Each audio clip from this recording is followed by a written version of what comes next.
दोस्तों, नमस्कार। कैसे हैं? मैं अर्चना प्रजापति। हमारे channel Archana Prajapati legal information in Hindi में आपका स्वागत है। आज मैं नए टॉपिक पर बात करने जा रही हूं, जिसका नाम है संसद के कार्य, प्रकार एवं शक्तियां। कार्य, प्रकार एवं शक्तियां। तो आइए हम जानते हैं संसद के मुख्य रूप से कितनी शक्तियां हैं और कितने कार्य है, ये कैसे काम करते हैं। तो पहला कार्य उनका है कार्यपालिका का नियंत्रण। पहला कार्य है कार्यपालिका का नियंत्रण।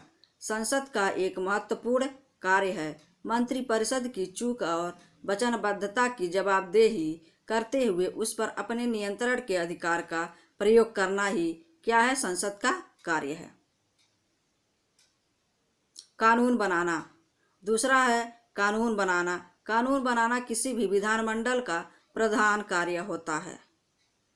कानून बनाना किसी भी विधानमंडल का प्रधान कार्य होता है।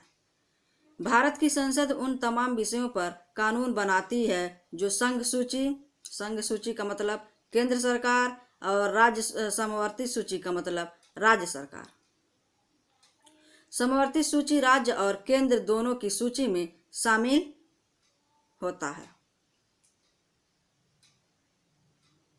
उसको हम पढ़ेंगे, राज्य और केंद्र दोनों की सूची में शामिल विषय में शामिल है। अब तीसरा हम देखते हैं वित्त का नियंत्रण। संसद खासकर लोकसभा वित्त के कार्य क्षेत्र में महत्वपूर्ण अधिकारों का प्रयोग करती है।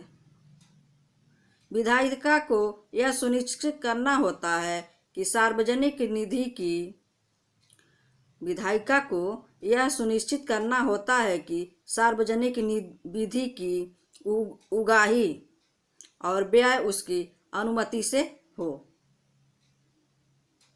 चौथा है विमर्श करना। सभी महत्वपूर्ण नीतियों की चर्चा सदन के पटल पर होती है। लिहाजा न केवल मंत्रिमंडल संसद का परामर्श हासिल करता है और अपने कमियों के बारे में जानता है, बल्कि पूरे देश को भी सार्वजनिक महत्व के विषय के बारे में जानकारी देता है। विमर्श करना, जैसे संसद सभी महत्वपूर्ण नीतियों का चर्चा करता है और उस पर विमर्श करता है। निर्वाचन संबंधी कार्य। निर्वाचन संबंधी कार्य क्या है दोस्तों?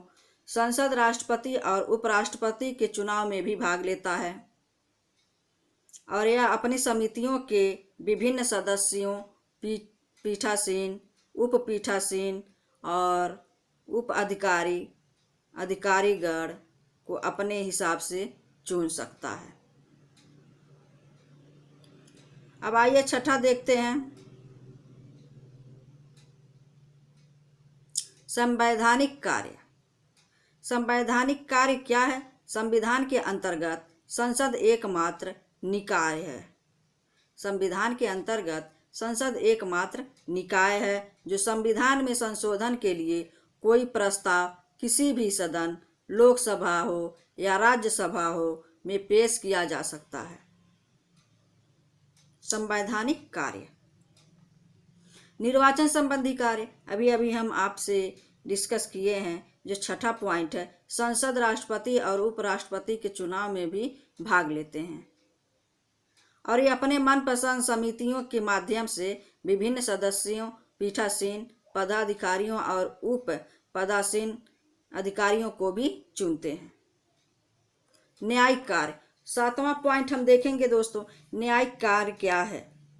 संसद के पास राष्ट्रपति, उपराष्ट्रपति, सुप्रीम कोर्ट, हाई कोर्ट के जजों के साथ साथ संघ व राज्य लोक सेवक आयोग के अध्यक्षों तथा सदस्यों और CAG, जिसको कैग कहते हैं, CAG पर महाभियोग चलाने का अधिकार है।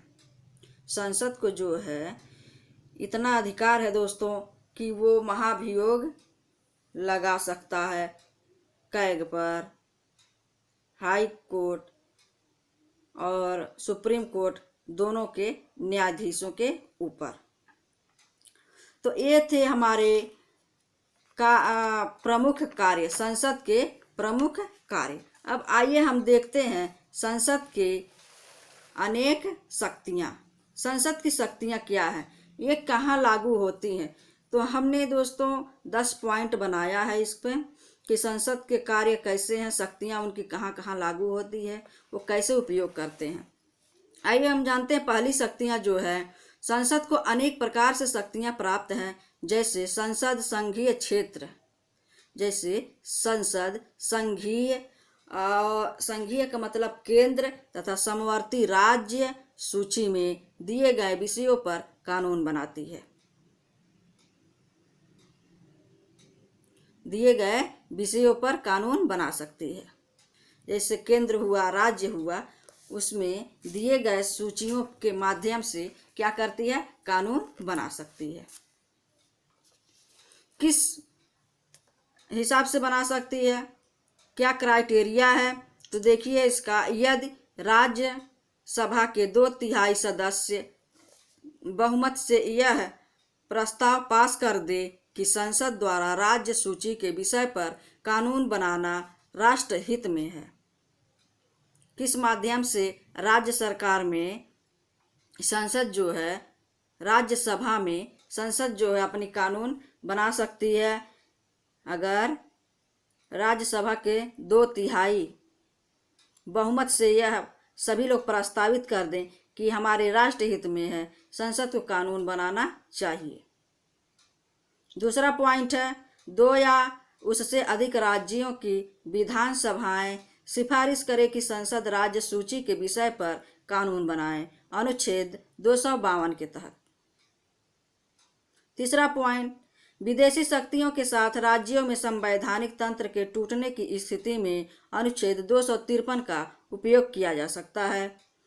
यहाँ यह स्पष्ट कर देना आवश्यक है कि शेष विषयों पर भी कानून बनाने का संसद को पूर्ण अधिकार है। चौथा पॉइंट है, राष्ट्रीय संकट के समय में तथा राज्यों में संवैधानिक तंत्र के टूटने की स्थिति में अनुच्छेद 250 प्रावधान करता है कि संसद इसमें हस्तक्षेप और नियंत्रण कर सकता है। पांचवा है, केंद्र के वित्त पर संसद को पूर्ण अधिकार है। केंद्र के वित्त पर क्या है, संसद को पूर्ण अधिकार है। संसद के अनुमति के बिना न कोई कर लगाया जा सकता है और न ही कोई खर्च किया जा सकता है। संसद को जो शक्ति प्राप्त है वो केंद्र सरकार के वित्त मंत्रालय में भी उसका हस्तक्षेप रहता है। वो उनके बिना न कर लगाया जा सकता है उनकी अनुमति के बिना, और ना ही कहीं खर्च किया जा सकता है। मंत्रिपरिषद, छठा देखेंगे, मंत्रिपरिषद जो कि देश की वास्तविक कार्यपालिका होती है, संसद के प्रति उत्तरदायी है। हमारी जो मंत्रिपरिषद है, जो वास्तविक कार्यपालिका होती है, तो वही क्या है, संसद के प्रति उत्तरदायी है। मंत्रिपरिषद आपने सुना होगा, मंत्रिपरिषद जो है वही संसद के प्रति उत्तरदायी है। और मंत्रिपरिषद के जो मुखिया होते हैं, जो प्रधान होते हैं, वो हमारे माननीय प्रधानमंत्री जी होते हैं। जो भारत में प्रधानमंत्री प्रेजेंट में या पास्ट प्रेजेंट में रहते हैं, वो उसके प्रधानमंत्री होते हैं। और अपने पद तक, और सबसे बड़ी बात यह है, संसद के प्रति उत्तरदायी हैं वास्तविक कार्यपालिका, और अपने पद पर तब तक वो कायम रहती हैं, तब तक बनी रहती हैं जब तक कि संसद का विश्वास उन पर रहता है। कार्यपालिका शक्ति जो है तभी तक कायम रहती है जब तक उसको विश्वास हासिल रहता है संसद के प्रति, अन्यथा उसको त्याग पत्र देना पड़ता है।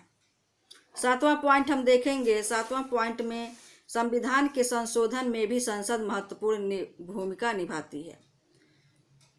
संविधान के संशोधन में अगर कुछ होता है, संशोधित होता है, नया कानून उसमें डाला जाता है, उप कानून लगाया जाता है दोस्तों, तो उसमें जो है संसद को पूर्ण अधिकार रहता है, महत्वपूर्ण भूमिका वह निभाती है। अनुच्छेद 368 उनको प्रावधानित करता है। संसद अन्य राष्ट्रपति को निर्वाचित करती है। संसद जो है उपराष्ट्रपति को क्या करती है? निर्वाचित करती है तथा राष्ट्रपति को महाभियोग द्वारा पद से हटा सकती है। संसद को इतनी शक्तियां हैं कि संसद में उपराष्ट्रपति को निर्वाचित करती है और महाभियोग लगाकर राष्ट्रपति को उनके पद से हटा सकती है। अनुच्छेद 66 से 67 में यह प्रावधान किया गया है। 9वां पॉइंट देखेंगे, राष्ट्रपति द्वारा घोषित आपातकालीन स्थिति को चालू रखने के लिए भी संसद की स्वीकृति आवश्यक है। जब राष्ट्रपति हमारे देश पर कोई आक्रमण होता है या आक्रमण का शंका रहता है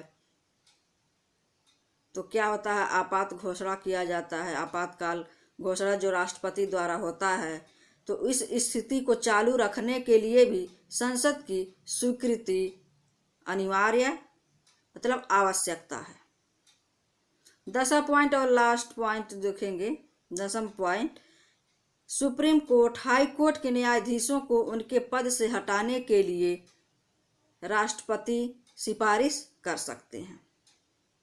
संसद को इतनी पावर है, इतनी शक्तियां हैं कि सुप्रीम कोर्ट के और हाई कोर्ट के न्यायाधीशों को उनके पद से हटाने की सिफारिश राष्ट्रपति कर सकते हैं।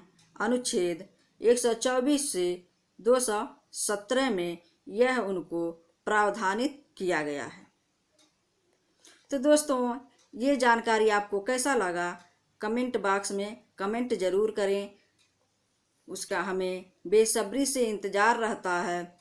कुछ भी हो, अच्छा हो बुरा हो, लेकिन आप कमेंट करिए, लाइक करिए, शेयर करिए, सब्सक्राइब करिए, बेल प्रेस करिए, ऑल बटन पर क्लिक करिए ताकि जो भी वीडियो हम डालें वो आप तक सबसे पहले पहुँचे।